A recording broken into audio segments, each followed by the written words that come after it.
Wow, it is nuts. We are only a few days away from the release of Pokemon's next main series set, Obsidian Flames, and we are only just over a month away from the next holiday set that Pokemon is releasing, Scarlet and Violet 151, which a lot of people are super hyped about. I'm really excited for Scarlet and Violet 151. Shameless plug, we're giving away a booster box of Pokemon 151 every single week until Scarlet and Violet 151 releases, which is September 22nd. So if you want to win one of these bad boys, go back, watch the video that I posted last Friday, hit that subscribe button down below, leave a like and a comment on that video, come back every single Friday to see if you're a winner. We're giving one away every Friday. We're calling it Pokemon 150 Fun Day, and then we're only a couple months away from the next set that's going to release, which is Paradox Rift or something like that. There was just the Surf set that just got announced in Japan. Raging Surf. I can't even remember the name. I can't keep up with all these new set releases. But Obsidian Flames is what we're going to talk about today, and really all week we're going to go over the Master Set today. Guys, I don't really know what to say about Obsidian Flames. It was easy. The Master Set was... I cannot tell you the last time it was this easy to complete a Master Set, especially for a main series set. And we're going to kind of get into the nitty gritty in just a minute here. But I do want to kind of give my opinions on Obsidian Flames. And you can let me know in the comment section what you think of Obsidian Flames if you're enjoying it. When things originally got announced, I was like, oh, it's another Charizard set. And I have nothing against Charizard. Charizard's fine. There's actually not really a whole lot of Pokemon that I dislike.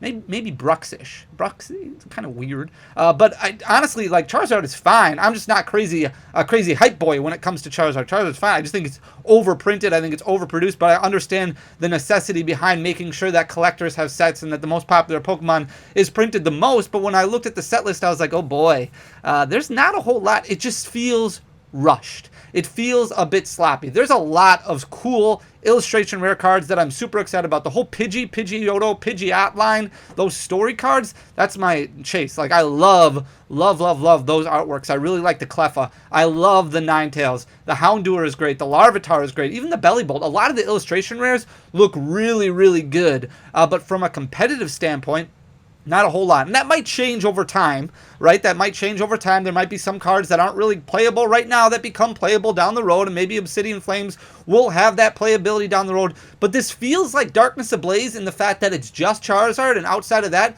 I mean, there's some cool illustration rares, like I said, but it just feels rushed. Like, are they rushing this set out? Did they rush this set out? And I still enjoyed opening it. Like I said, there was a lot of really cool artworks in the set. It just doesn't feel as well thought out as like every set since Darkness Ablaze, where Darkness Ablaze you had the Charizard VMAX, and outside of that there was not a whole lot of excitement for a lot of people. There's a couple of cool full art supporters. Darkness Ablaze doesn't really have a whole lot to offer when it comes to competitive play, and Obsidian Flames kind of feels like that right now. It just feels a little bit rushed, and a lot of people kind of looking ahead. Now the Charizard cards are actually pretty cool when you look at them in person, and like I said, there's a lot of other really cool artworks in the set that I really enjoyed. Once I saw them in person, I was like, this is amazing. But the set just seems kind of rushed. So you can let me know what you think in the comment section down below. I'm going to flip you around and then to kind of go over a few things about the Master Set. And then we're actually going to look at the actual Master Set. So this was much easier Master Set to finish than anything that I've ever experienced before. Like, it has not been this easy to finish a Master Set for a very long time, and part of that is just because pull rates are so much better moving forward with the Scarlet and Violet block than what we've ever experienced before. Now, we'll have a full pull rate video this upcoming Friday, and there are some issues with pull rates when it comes to Obsidian Flames where they are a little bit worse than what we're used to experiencing in Paldea Evolved and in Scarlet and Violet. But overall, the Master Set only actually took us like 2 cases and 1 box. After that, it was pretty much done. After we opened up the case, I posted a case opening on Sunday. I think that a case by itself, we were only 4 cards away from opening up an entire Master Set, or 4 Ultra Rares. There were 2 reverse hollows that we were missing as well, but it took us 2 cases and 1 box in order to finish up the entirety of the Master Set. And actually, after we opened up 3 cases, I think we had 2 Master Sets that were all finished. So less than 3 cases, under 650 packs. I cannot tell you the last time it took less than 650 packs to complete a Master Set. However, That's very, very encouraging moving forward. So if you're somebody who really likes opening up master sets or opening up, kind of trying to chase them all, collect them all, you may not necessarily have to worry about buying a ton of singles if you really enjoy cracking packs. I think Obsidian Flames will stay relatively cheap, and for the most part, with pull rates being as good as they are, I mean, during that case video, we opened up 3 of the 4 Charizards in our first box. Like, that's absolutely insane. So pull rates, very, very attractive. Obviously, very all different rarities for each of those Charizards, and it seems like things are fairly easy to pull. So that's really exciting. 230 cards, which is a little bit smaller of a set, still a large set, compared to 279 for Paldea Evolved. Now, the crazy thing is that those 49 extra cards are all made up of ultra rare. So there's still the same amount of lower rarity stuff in Obsidian Flames. The same amount of commons and uncommons, same amount of hollows, actually a little bit more of commons and uncommons and hollows than what there were in Paldea Evolved, because there's less trainers in the set. So there's more of the more of like the ancillary cards, the not ultra rare cards in Obsidian Flames than there is in Paldea Evolved. 279 for Paldea. Only 8 full art Pokemon. 8 full art Pokemon in the entirety of Obsidian Flames, compared to 18 that we had in Paldea Evolve. Only 4 full art supporters in Obsidian Flame, compared to 8 in Paldea Evolve. That's quite a difference. I mean, you're looking at double the amount. This Paldea Evolve was a fantastic. I loved Paldea Evolved, but only 4 full art supporters in Obsidian Flame, so half the amount that we got in Paldea Evolved. Illustration rares is nutty. I mean, 12 illustration rares in Obsidian Flames compared to 36 that we had in Paldea Evolved. So a third of the amount of illustration rares in Obsidian Flames. So just not as much that needs to be pulled when it comes to Obsidian Flames as far as these higher rarity cards. Only 6 special illustration rares, almost 17, almost 1/3 the amount of special illustration rares in Obsidian Flames than there was in Paldea Evolve. So those cards where you only get 1 to 2 maybe in a booster box, you only need to find 6 of them, which is why that special illustration Charizard or whatever special illustration might be your chase should have a pull rate of approximately 1 per case, because there's only 6 special illustration rares in a box, and you get more than 1 special illustration or hyper rare per box. You should get 1.8 or 1.7. I have to finalize the pull rate numbers, but it's a little bit less than what we're used to. Only 3 gold cards in this set, only 3 hyper rares in this set, compared to 9 for Paldea Evolve, so 1/3 of the amount of gold cards, and only 12 trainer cards. Trainer cards not too hard to pull, obviously. Most of them are uncommons. In the Scarlet and Violet block, we started having commons as well. There's also the Gita, which is a hollow rare, but only 12 trainer cards in the set compared to 23 for Paldea Evolve. Just goes to show you the set size is significantly smaller when it comes to some of those harder to pull cards. Still a large set, 230 cards is a lot of cards, and only 49 less than Paldea Evolved, but all 49 of those cards plus some is made up in ultras, which is a huge thing to note when you're pulling cards, when you're opening up packs, that this is a set where you can actually open up packs to pull a master set, where you can open up packs to pull the majority of a master set. Maybe you open up a few boxes. If you don't pull those expensive Charizards right away, for the most part, it looks like every single in the set is going to be relatively cheap. Outside of the Charizards, the most expensive card for pre-order pricing so far is that special illustration rare Gita, which is like $37. So everything else, and we're still before release day, so it's crazy to look at how cheap some of these cards are coming down to compared to what we've seen in past sets. There are a lot of weird boxes. So there's a couple other things that I just kind of wanted to point out. So this is one box that we opened. We've talked about batching before, and batching, regional batching, things like that. It's just kind of weird. So this was the only box that I opened that featured 2 gold cards and no special illustration rares at all. So there's no full art supporter. There's only 2 illustration rares, and there was multiple boxes where, I mean, every box for the most part has had 3 illustration rares, so this was just a weird box that only had 2. And then if you look at the regular arts, there's 2 Glimora EXs, 1 Melmetal EX, and 1 Charizard EX. We opened a ton of boxes where there was only 4 regular art EXs, and 2 of them were the exact same. So I have to calculate all the pull rate numbers to see if batching is going to continue to be this conspiracy theory that I talk about, but it was very interesting to see. Obviously, this is a very Glimora EX box because we got the full art, and then we got 2 regular arts. There were 2 gold cards. This is just a little bit of a weird box. You still get the same amount of hits, so there's still 12 hits. Anywhere between 10 and 14 hits is pretty much what your booster box is going to give you, with 14 being the high end, but having 2 gold cards really never happens. But still, another set where you get multiples of the same regular art in a booster box is just a little bit weird. And then quality control, we took a step backward, I think, in Obsidian Flames. It is bad. So I tried to highlight things as best as I could. I wanted to showcase it on a slide, so that way I wasn't trying to like show it off and glare or anything like that. But this over here is just this is a hollow rare. I think this was a Palafin or something like that. But you can see there's a lot of edge wear on a lot of these. So this is just whitening that goes on in the corner. These are fresh out of a booster box, so they should be fairly good. You can see some print lines up here, but look at it's like there's a lot of hollows where it looked like somebody just kind of bit into it, like maybe held the corner of the card in their tooth for something while they were, I have no idea, but very, very strange. The quality control just not very good. A lot of print lines. So here on this Glimora EX, you can see these two print lines going down right here. This one, hopefully you can kind of see it here, going all the way across the card over here. There was a lot of print lines on a lot of these full art cards, which was very unfortunate. And then I had a lot of error codes.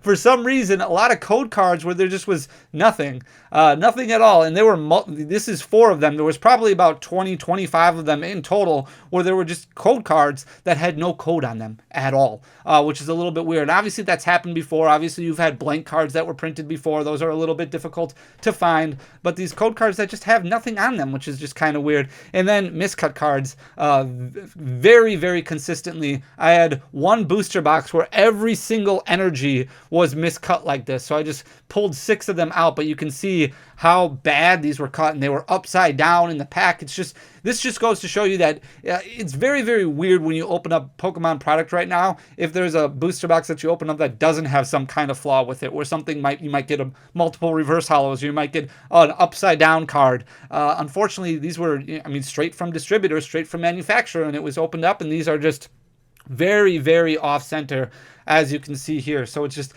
quality definitely took a step backward with Obsidian Flames. I know a lot of people were hoping that things would get better with these gray borders, and it just doesn't seem to be getting better. I do think Scarlet and Violet and Paldea Evolved were a little bit better than what we experienced at the end of Sword and Shield, especially Lost Origin was such a rough set when it came to print quality. But this is just not very good, at least so far with the first print run of Obsidian Flames from what I'm seeing. So I wanted to kind of highlight those things as you prepare to open up your Obsidian Flames or trade for your Obsidian Flames. Definitely keep an eye out on condition, things like that, your code cards, miscuts. It's just not a perfect set, but very easy to master, which is very exciting. So I'm going to flip you guys around so we can look at the actual binder itself. So this is, you guys have noticed, if you watch the last couple of opening or master set videos that I've done, this is a Vault X binder, and this one is exclusive. I don't know if you can, yeah, there it is, the SV3 right there. So this is exclusive to the 3rd set, which is Obsidian Flames, which is really, really exciting. So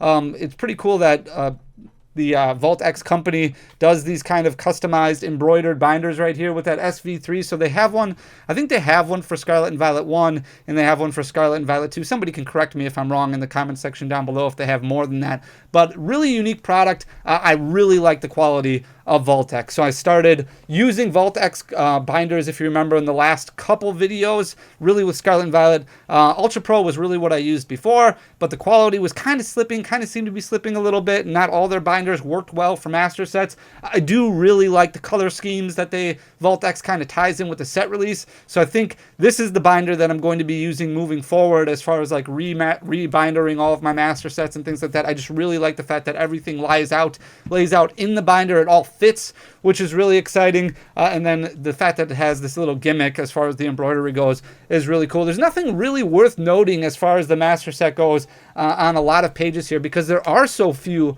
ultra rares here.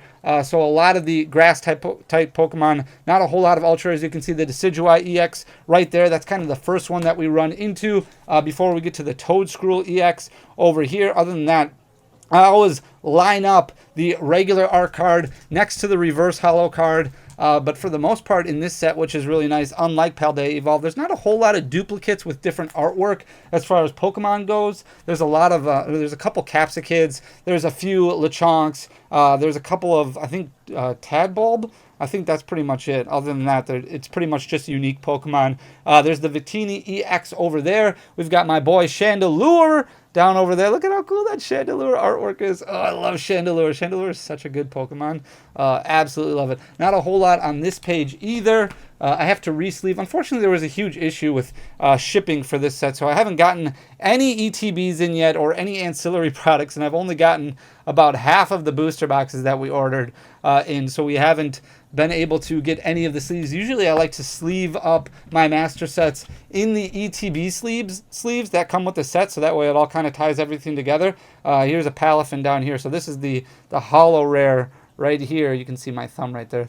The Palafin that was, this isn't the damaged one, but that was the holo that was damaged, and there was quite a few of them too. The other reason that it's kind of just, when I was talking before, there's the Tyranitar EX. Really cool looking card. I do like the Tyranitar. I wish they would have done a special illustration rare of some sorts in here. Nothing really of note. There's the Tadbulbs that we were talking about before. So there's 3 different variants of that one and a couple different variants of the Bellybolt, which is a cool Pokemon.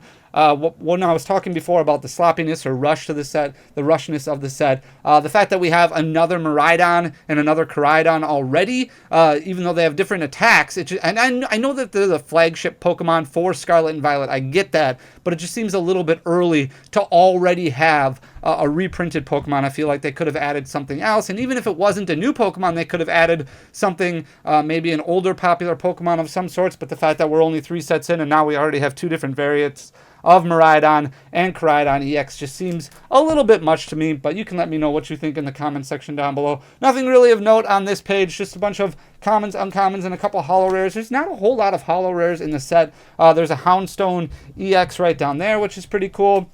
On this page right here, we've got a Cloth EX.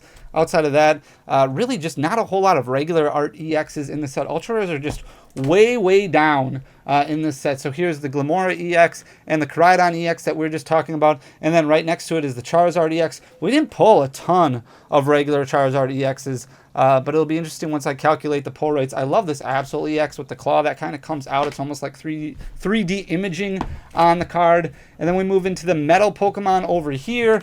Nothing really of note. Here's a Melmetal EX over here. We haven't seen Melmetal since Pokemon Go. And then we've got the Reverum EX right there. I love the special illustration rare Reverum. I think the color pops really well. Looks really cool. Dragonite EX over there. And then we get to our colorless Pokemon, the Pidgeot EX. Outside of that, there's not any ultra rares, I think, except for Greedent. So here's the Greedent over here. And then there's those Lechonks that we were talking about. There's a few different Lechonks and a couple different Oinkolones before we get into the trainer cards. But then another reprint of Arven already, even though we just had Arven. I mean, it's just another reprinted card. So it just seems, that's what I'm talking about as far as rushed goes. Then we start the illustration rares. So we've got Gloom, Ninetales, and Palafin after that. Palafin, I do like the color of that as well. The illustration rares just get to me. I really love illustration rares. I think that they tell a story, which is super cool. I tried to keep the light off so that way, and it's kind of hurting me right now because there's not enough light to see, but I didn't want a bunch of glare. But there's the Bellybolt, Cleffa, Larvitar, and Houndour. There's the Scizor, which looks super cool, the Varoom, and there's those Story Pidgey and Pidgeotos, which I absolutely love. I know it's not for everybody, but I love the way they look. There's Lechonk, and then we get into the full art Pokemon with Ice-Q and Tyranitar EX and Vespiquen. Then we've got the Glimmora EX. There's the Absol. There's the Terra Charizard EX right there, and the Reverum EX right there. Then we've got Pidgeot EX. There's the full art Gita and Ortega and Poppy. And then Rhyme. So that's it as far as full art supporters go. Then we've got the special illustration rares. There's the Ice-Q right there. That's a cool looking card. And then the Charizard EX. It does look better in person. It doesn't look as busy as what I thought it would, so that's pretty cool. And then the Reverum EX, like I said, I really like the color scheme on that. Pops really well.